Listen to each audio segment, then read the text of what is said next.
E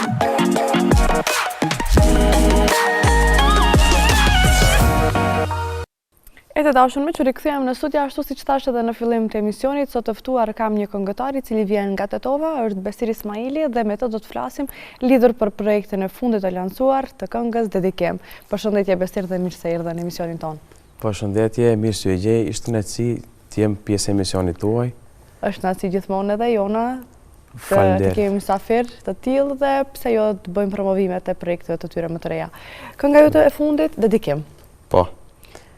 Si erdhi ideja, çka nënkupton, është dedikimet vërtet për dikë? Tash fillimisht... Nga ana yte po flas. Jo, kënga Dedikim, ideja është e përbashkët, ishte e imja dhe tekst shkruesit. Këngën e ka shkruar Flakron Voca, një djalë i ri nga Prishtina.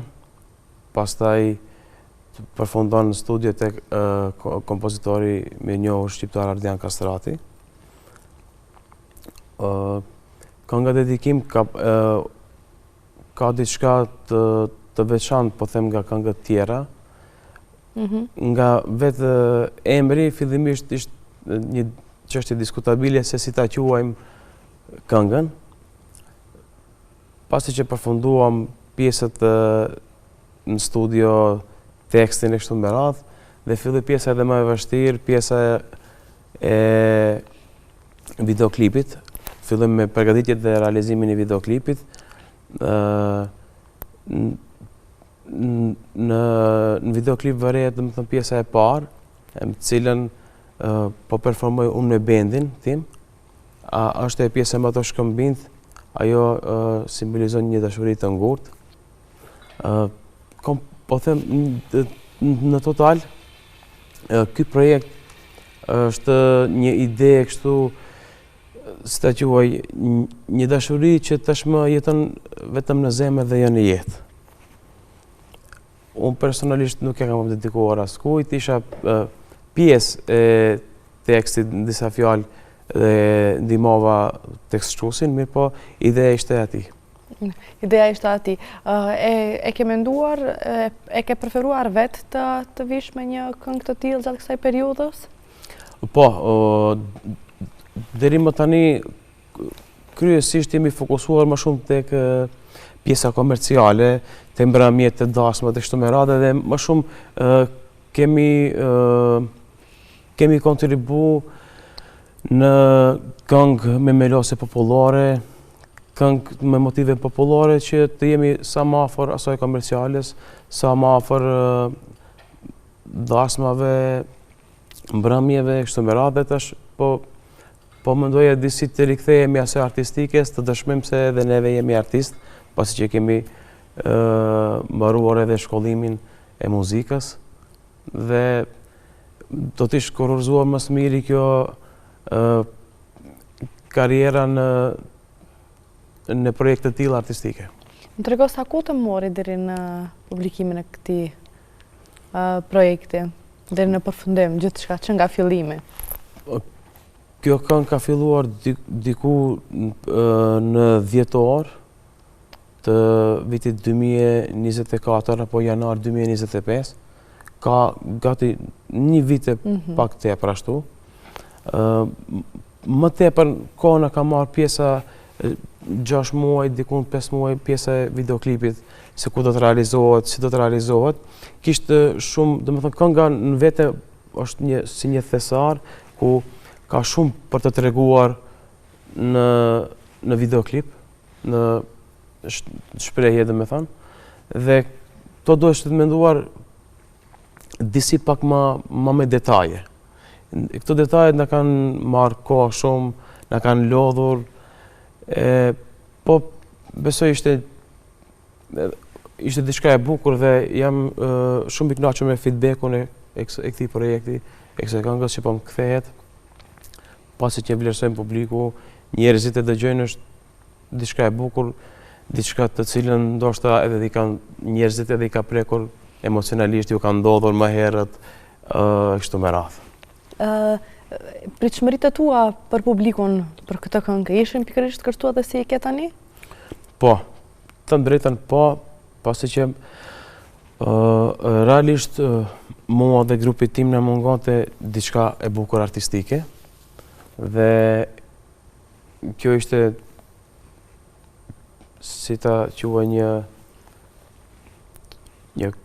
një projekt që do të regonte se kush jemi neve, realisht. Se jemi edhe ne artist si gjithë të tjerë.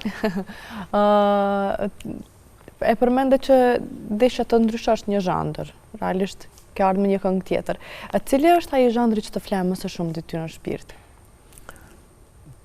Them drejtën, mu më shumë të më flenë në shpirt kënga zbavice, kënga muzika e lehtë, mirë po kërkesat e publikut janë prej më të ndryshmeve dhe ne po mundohemi të prekim gjitha zhanret pak nga pak, ashtu si kërkon publiku, si duan njerëzit dhe disi kemi arritur sukses në këtë drejtim.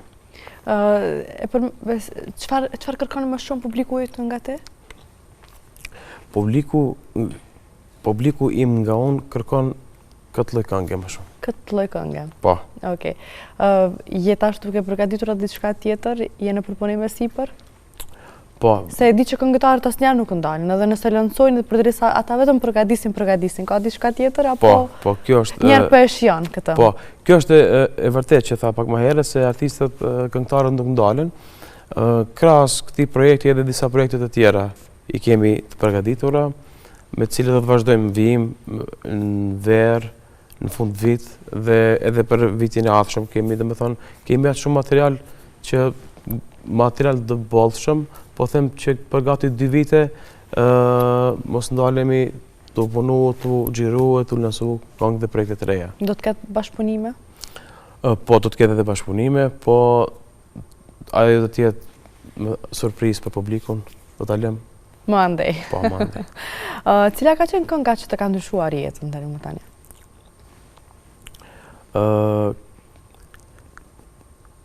Kryesisht kënga që më ka ndryshuar jetën mund të them që ka qenë kënga para kësaj që kam realizuar, kënga Mos thua jo.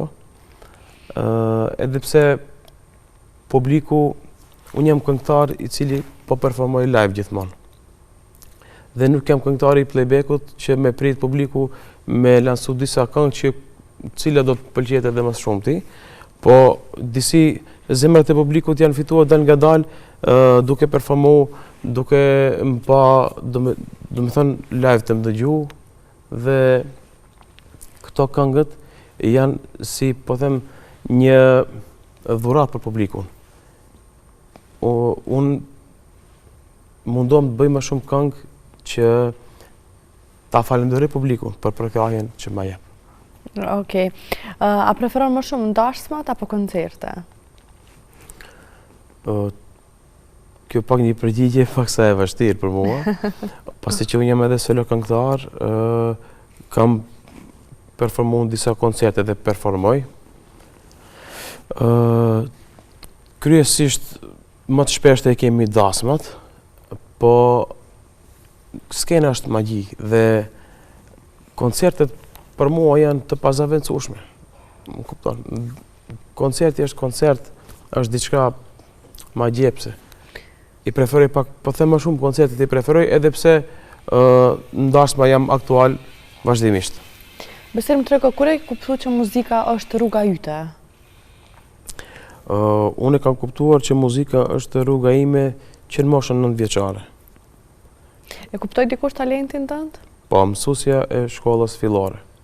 Që ishën në klasë të ulët, më thonë ciklit të ulët që ishim, ajo e kuptoj, unë vazhdimisht ushqihesha me frymën e patriotike, cilën prindim na lëshonte këngët që ai dëgjonte në atë kohë.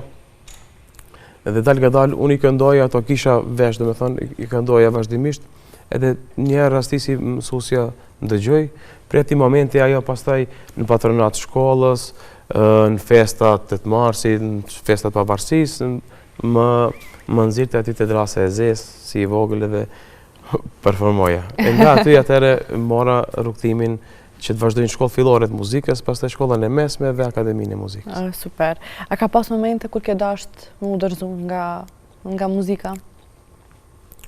Jo, të drejtën jo, se unë e kam profesion, po e kam edhe pasion, e kam dëshirë. E bëj me shpirt, jo që e bëj vetëm se do ta bëj si një profesion që mund të jetë edhe i rëndom sa do pak, po e bëj me dëshirë dhe me shumë shpirt, e bëj dhe nuk kam menduar asnjëherë dorëzohem dhe nuk do të dorëzohem inshallah asnjëherë. Kush është përkrahasi më i madh i yti? Përkrahasi më i madh imi, po tash po mendon nga përkrahja familjare, po mendon. Familjare, po nga përkrahja familjare e gjithë familja ime më ka përkrahur pasi që jam i vetmi në këtë drejtim. Familja jo nuk ish pas ndonjëherë këngëtar ose ndonjë muzician në familje, unë jam i vetmi dhe më përkrahin gjithë. Ndërsa në profesion të përditshëm edhe me gjitha mundësitë e tyre më përkrahin vazhdimisht grupi im Ahengu Band, të cilët i përshëndes shumë, dhe profesori im Kastriot Tusha, tenori shqiptar. Më tregoj se si e menaxhon famën në të njëjtën kohë edhe atë jetën private. Po ne jemi një vend i vogël dhe për ne fama është një bumerang, një fjalë shumë e madhe, se në një vend vogël aq mund të vlerësohet një artist apo një talent, po them thojse i famshëm. Pasi që njerëz të mëdhej dalin nga vendet mëdhaja. Neve jemi vendet vogla dhe ne jemi njerëz të vogël. Aq kemi edhe publik dhe vend për të vlerësuar. Unë jam modest, njerëzit jam real, edhe në jetën profesionale, edhe në jetën private jam po i njëjti. Dhe për atë shkak nuk e kam shumë të vështirë ta menaxhoj, pasi që jam ky që jam në skenë, jashtë skenës, me shoqëri, me familje, po i njëjti. Okej. Cili është qëllimi yt më i madh në muzikë? Qëllimi im më i madh në muzikë është të lë gjuhën në muzikën tonë shqiptare, këngët e mia të vazhdojnë të dëgjohen edhe pasi që unë mos të jem, dhe të ngelet një background të paktën për mua dhe për brezat e ardhshëm që do të vinë. A ke ndonjë duet që ndoshta e ke ëndër ta realizosh në jetë?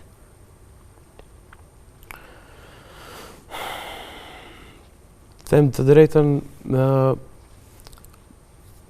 kam një duet që do ta realizoj, por nuk besoj që është një ëndër, po shpejt mund të jetë edhe realitet. Okej, kush është ai këngëtari yt i preferuar që ti e pëlqen dhe e ndëgjon vazhdimisht? Këngëtari im i preferuar është Kastriot Tusha. Ish profesori im. Që cilin e dëgjoj, e preferoj dhe mundohem të jem një model. A pritet ndonjë bashkëpunim së bashku? Neve kemi performuar live shumë herë me profesorin. E falenderoj shumë për përkrahin që më jep, më suporton vazhdimisht, më thret në koncertet e tija, performojmë bashk, e kështu me radhë, po ndoshta edhe një ditë mund të kemi edhe një këngë së bashku. Të përbashkët. Më dërgoj se cila është kritika më e madhe që e ke marrë deri më tani edhe nga kush? Të them të drejtën, jo që më kujtohet ndonjë kritikë ashtu edhe nga dikush që më ka kritikuar. Ose kush të kritikon vazhdimisht? Po, shife, njerëzit janë të më të ndryshme. Unë nuk flasim, ndoshta kritikat janë edhe për të mirë, nuk është vetëm kritikat negative, flasim edhe për këto pozitive, që ti kritikon për këngën, ndoshta kjo është më e mirë, kjo. Kush është ai kritikuesi më i madh i yti? Që vazhdimisht gjejnë diçka te këti. Po, vazhdimisht për këtë pjesë, po e them kujdeset më shumë njëri nga pjesëtarët e grupit, i cili ai vazhdimisht më korrigjon. më gjen gabime. Unë kritikuesën më të madhe e ka motrën. Motra vazhdimisht më kritikon për diçka, asnjëherë nuk mundem t'jem mirë. Vazhdimisht gjen diçka për të më kritikuar. Për mua është njëri për pjesëtarëve të grupit, Besmir Beqiri. Ai vazhdimisht më këshillon atje ku gaboj, thotë nuk je mirë, kështu do ta bëjmë, këtë të ndryshojmë, kështu ta bëjmë. Dhe unë i marr këshillat e atij dhe ato vlen shumë për mua. Dhe falenderoj shumë që më këshillon vazhdimisht dhe me një fjalë për kujdeset për gabimet e mia, të cilat ndonjëherë pa dashje apo diçka i bëj. Janë gjëra që ndodhin. Ndërkohë sa ato ndryshojnë ndonjë vendim në karrierë që ke marrë deri më tani?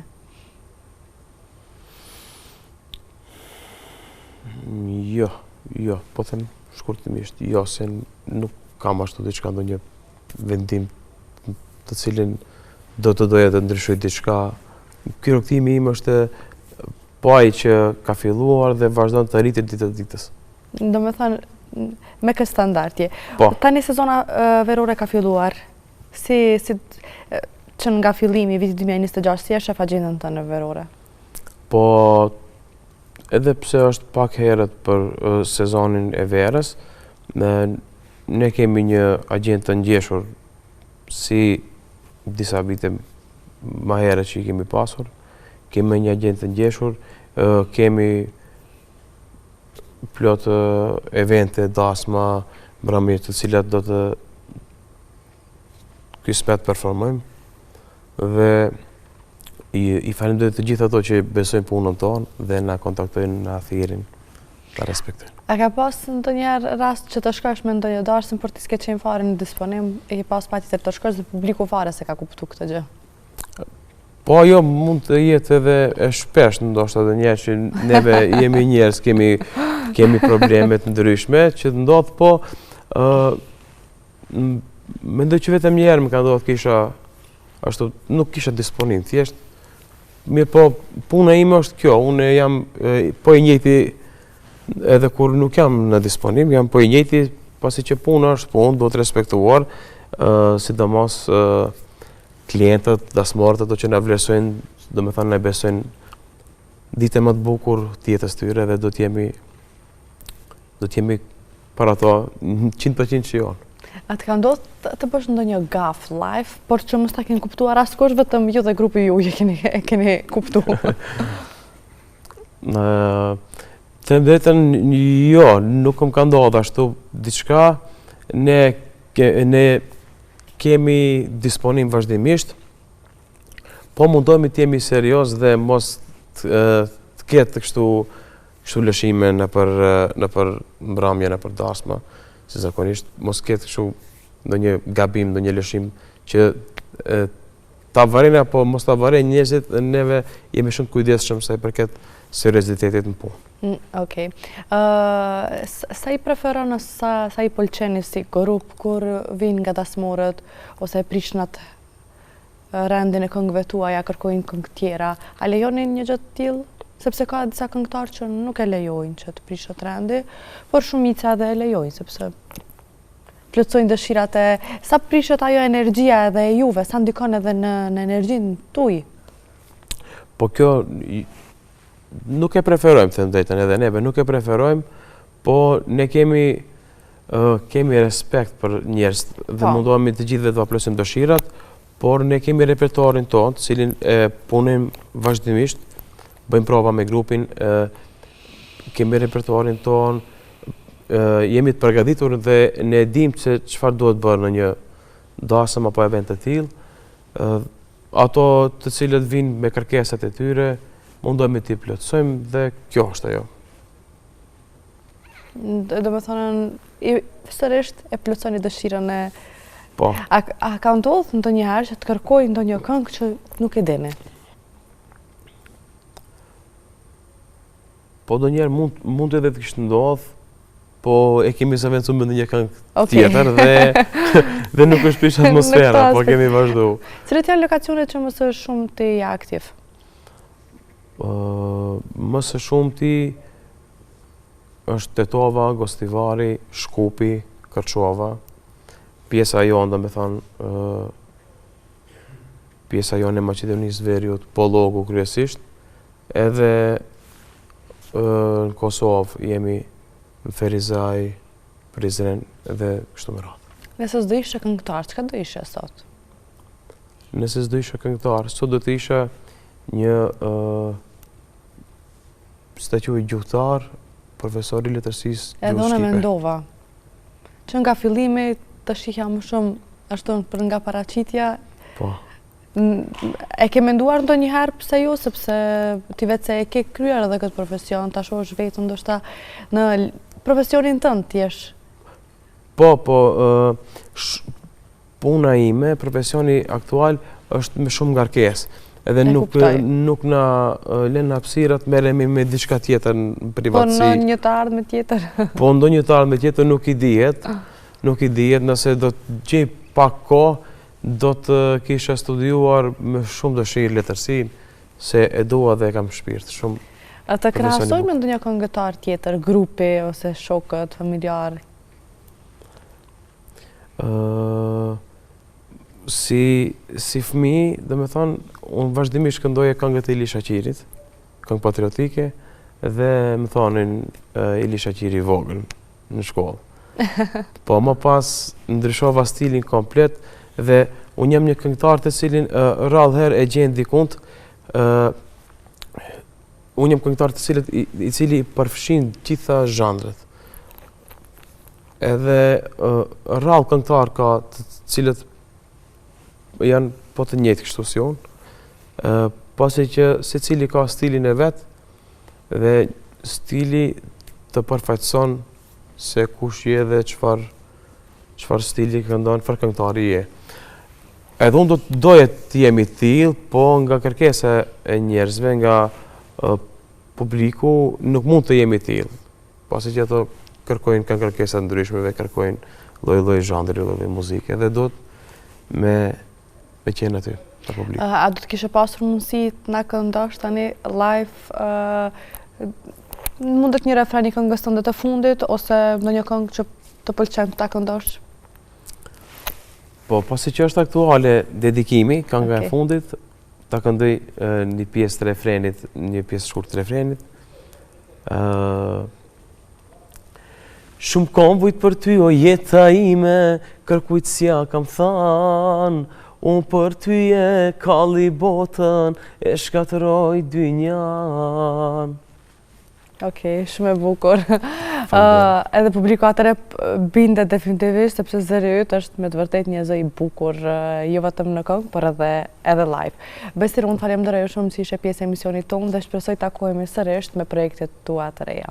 Faleminderit shumë, kënaqësi që isha pjesë e emisionit tuaj. Faleminderit shumë. Të dashur miq, kjo ishte sa i përket bisedës. Ne tani do të shkëputemi për disa minuta, për një kohë që të keni mundësi ta ndëgjoni edhe projektin e fundit nga Besiri dhe do të rikthehemi sërish në studio.